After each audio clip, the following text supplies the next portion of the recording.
శనగపిండి కొబ్బరి బర్ఫీ అన్నీ చెప్తాను. ఒక గ్లాసు శనగపిండి తీసుకున్నాను.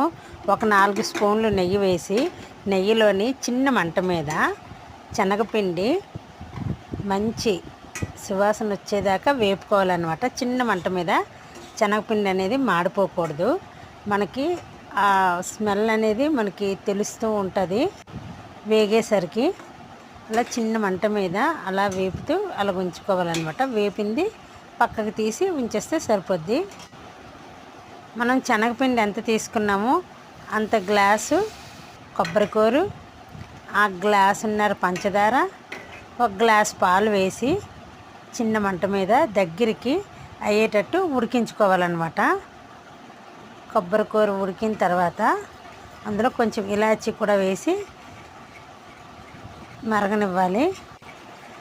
అందులోనే మనం చిన్న మంట పెట్టి ఇందులో వేయించుకున్న శనగపిండి ఉండలు లేకుండా కొంచెం కొంచెం వేస్తూ కలపాలన్నమాట. ఒకేసారి వేస్తే ఉండ అనేది కట్టేస్తుంది. అందుకని కొంచెం కొంచెం వేస్తూ నెమ్మదిగా చిన్న మంట మీద ఉండలు లేకుండా అలా కలుపుతూ మధ్య మధ్య నెయ్యి కూడా వేసుకుంటూ ఉండాలి. నెయ్యి అనేది మీ దగ్గర ఎక్కువ లేకపోతే కొంచెం నెయ్యి, కొంచెం ఆయిల్ కూడా వేసుకోవచ్చు అనమాట. నెయ్యి వేస్తే బాగుంటుంది. ఎక్కువ పెద్ద మంట పెట్టకూడదు. పెద్ద మంట పెడితే మాడిపోయే ఛాన్స్ ఉంటుంది. కాబట్టి చిన్న మంట మీద అలా దగ్గరికి ఉడకాలన్నమాట. దగ్గరికి ఉడికితే బర్ఫీ అనేది రెడీ అయిపోద్ది.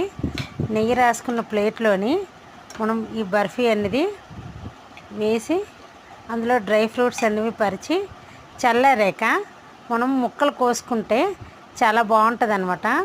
ఈ స్వీట్ అనేది కాకపోతే కొంచెం టైం పడుతుంది. చిన్న మంట మీద చేసుకోవాలి మాడిపోకుండా.